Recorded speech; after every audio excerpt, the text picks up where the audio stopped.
여러분 안녕하십니까? 1월 16일 굿모닝 인벤 시작합니다. 먼저 오늘의 주요 뉴스입니다. 2018년 7월 미국이 중국산 제품에 대한 첫 관세 폭탄으로 무역전쟁의 폼을 연 지 18개월 만에 미국과 중국이 1단계 무역 합의에 서명했습니다. 세계 경제에 드리웠던 불투명성이 다소 완화될 전망입니다.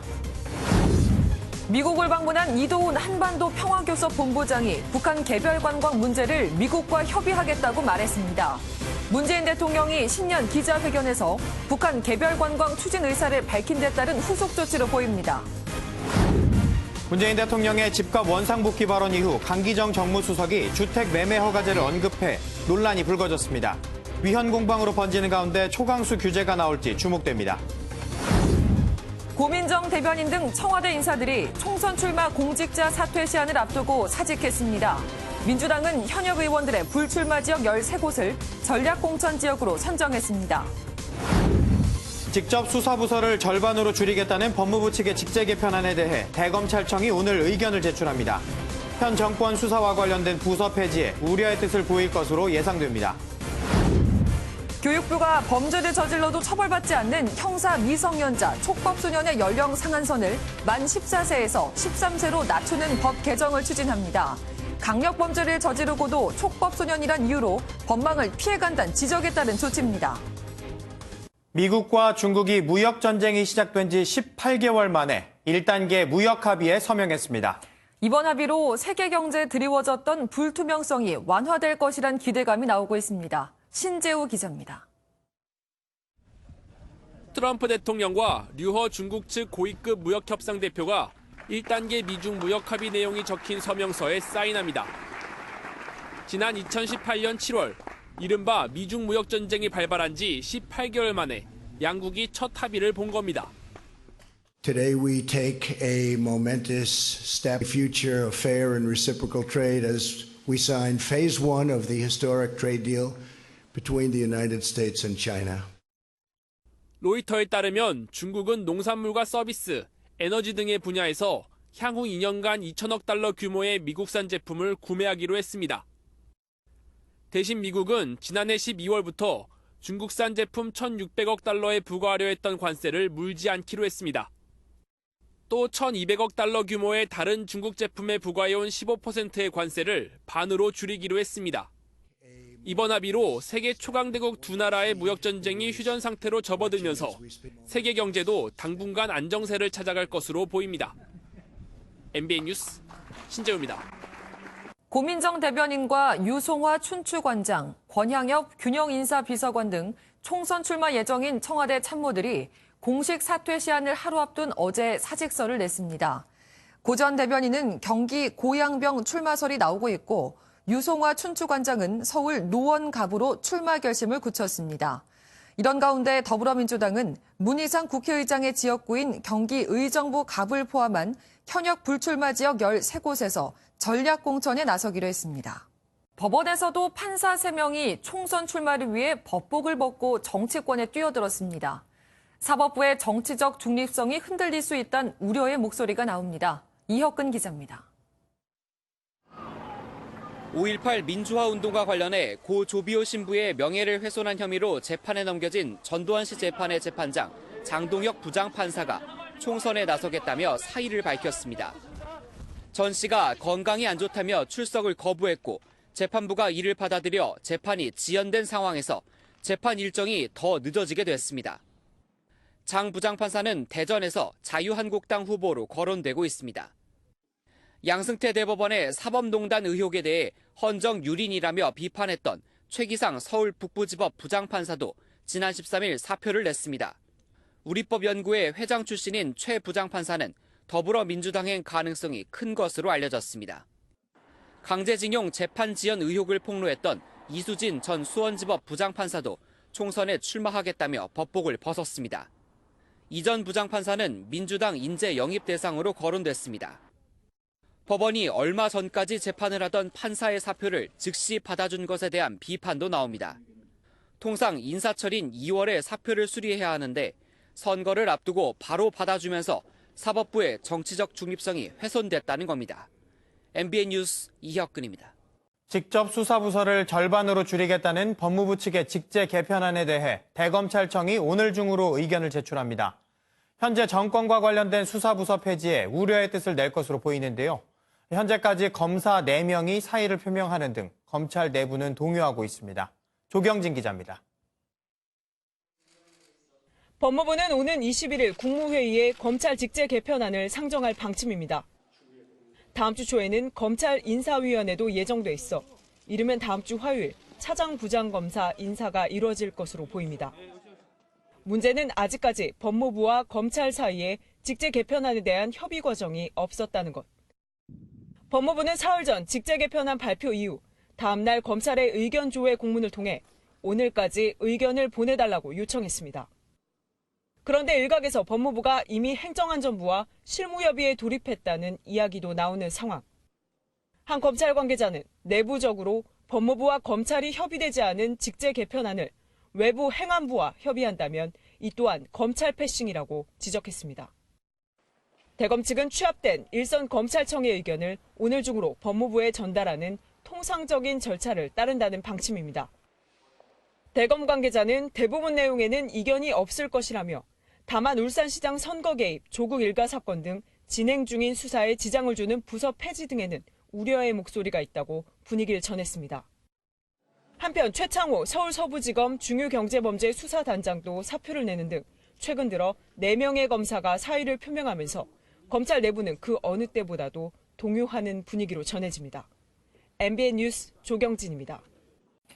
성폭행 혐의로 고소된 가수 김건모 씨가 경찰에 출석해 12시간 가까이 조사를 받았습니다. 조사를 마치고 나온 김 씨는 국민 여러분께 심려를 끼쳐드려 죄송하다면서도 진실이 밝혀지길 바란다고 말했습니다. 전민석 기자입니다.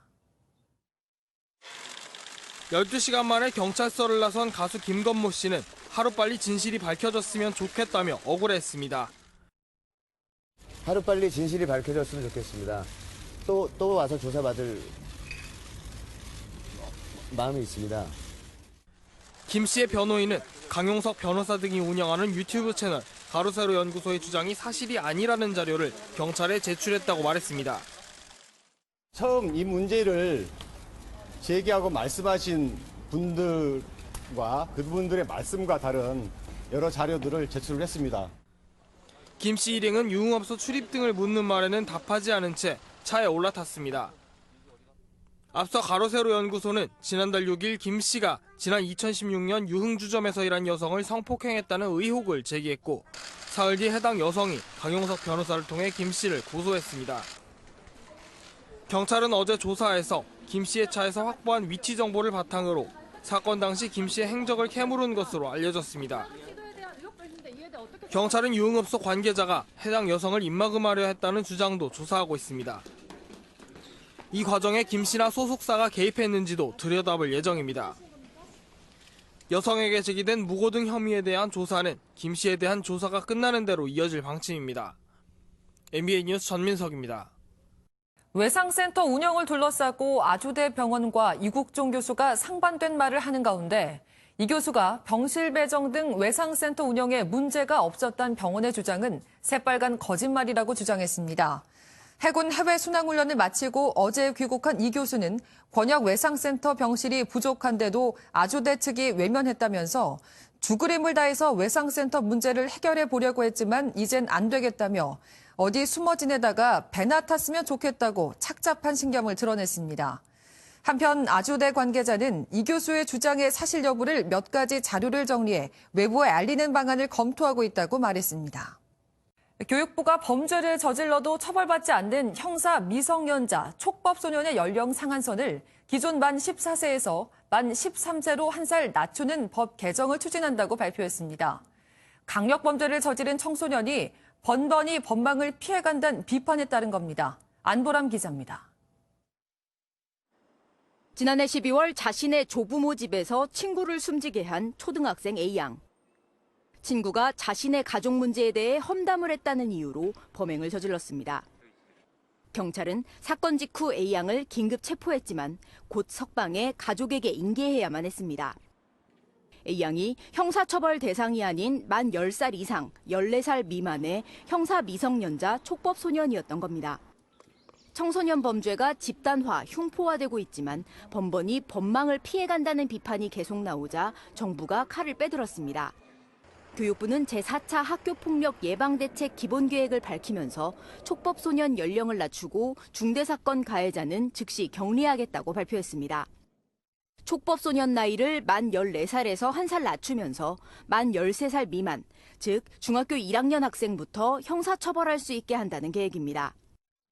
촉법소년이 소년원 입소 등 보호처분을 받은 사건 중 65.7%가 만 13살 사건이라는 점을 반영했습니다. 중대한 학교폭력 피해자에게 2차 가해를 저지를 가능성이 있을 때 소년 보호 사건으로 접수하는 우범소년 송치 제도를 적극적으로 활용하기로 했습니다. 교육부는 학교 수업에서 자연스럽게 예방교육이 이루어지도록 각 과목에 맞는 교육 프로그램을 개발하고 보급할 방침입니다. MBN 뉴스 안보라입니다. 그제 오후 서울 시내에서 초등학생이 굴착기에 치여 숨지는 안타까운 사고가 발생했습니다. 학생은 인도를 걷던 도중 주유소로 진입하는 굴착기에 참변을 당했습니다. 노태현 기자의 단독 보도입니다. 대형 굴착기 한 대가 3차선을 주행합니다. 갑자기 오른쪽으로 방향을 틀더니 한 차선을 그대로 가로질러 주유소로 진입합니다. 이 과정에서 인도를 지나던 여자 초등학생 한 명이 굴착기에 치이는 사고가 발생했습니다. 굴삭기는 대로에서 우회전해 이곳 자전거도로와 인도를 지나는 과정에서 사고를 냈습니다. 경찰차가 이렇게 소리 저쪽에서 유턴하려고 하더라고요. 그래서 유턴해서 주유소 안으로 들어가더라고요. 사고 나서 그런다고 그러더라고요. 그냥. 굴착기 운전기사는 기름을 넣으려고 주유소로 진입하던 중 지나가던 학생을 미처 보지 못한 것으로 전해졌습니다. 운전기사는 당시 술을 마신 것은 아닌 것으로 확인됐습니다.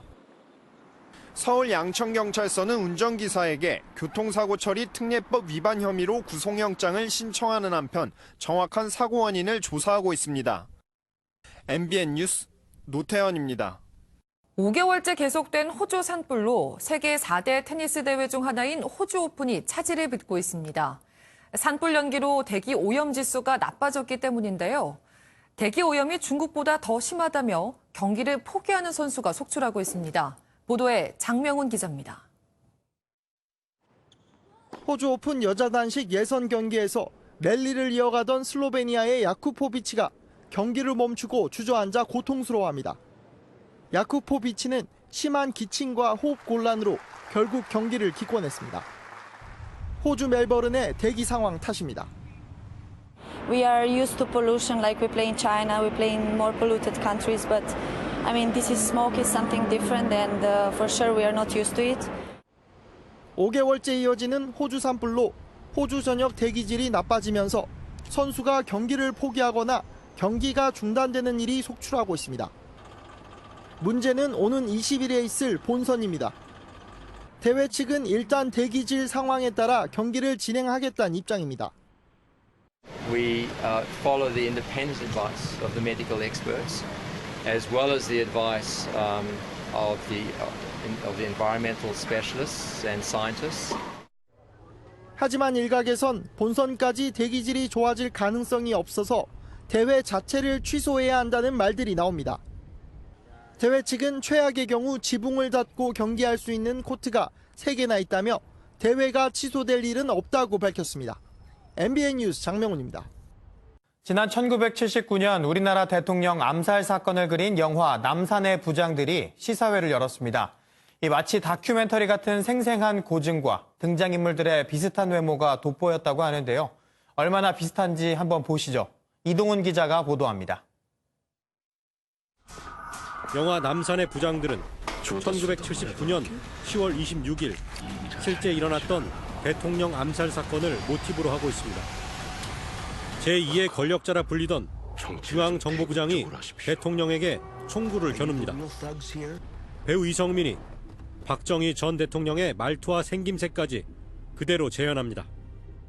많이 봤었고 걸음걸이라든가 또 참절도 좀 했었고 또 제 의상을 맞춰주신 분이 실제로 당시에 그분의 옷을 재단하시고 맞추셨던 분이셨어요. 곽도원은 김영욱 전 중앙정보부장을 자연스럽게 연상하게 열연했고 이희준은 25kg까지 체중을 늘리며 배역에 몰입했습니다. 남산의 부장들은 특히 인물의 심리에 초점을 맞췄습니다.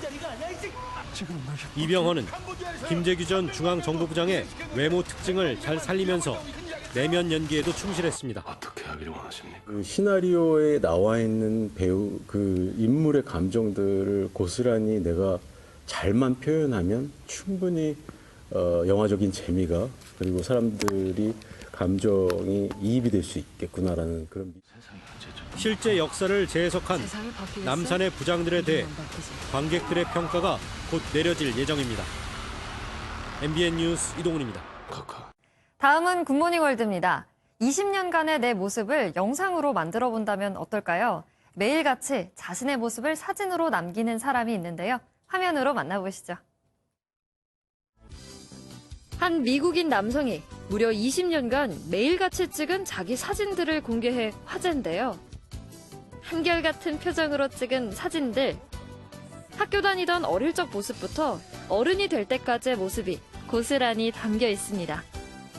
노아 칼리나라라는 이 남성은 7,200여 날의 모습을 사진으로 남겨 이렇게 동영상으로 만들었는데요. 앞으로도 매일 사진을 찍을 계획이라고 합니다. 10년 단위로 찍은 사진들을 이 같은 영상으로 제작해 공개할 거라는데요. 또 다른 10년의 추억들이 쌓이겠네요. 다음 보실 영상은 자연의 위력을 알 수 있는 영상인데요. 강한 바람이 체육관을 휩쓸었습니다. 미국으로 가보시죠. 노스캐롤라이나의 한 중학교 체육관. 갑자기 세찬 바람이 불더니 한쪽 벽이 아예 뚫려버렸습니다. 강한 바람에 벽이 날아가고 체육관 전체가 흔들리는데요. 순간 돌풍으로 불리는 강한 바람이 불어 체육관이 아수라장이 됐습니다. 다행히 인명피해는 없었는데요.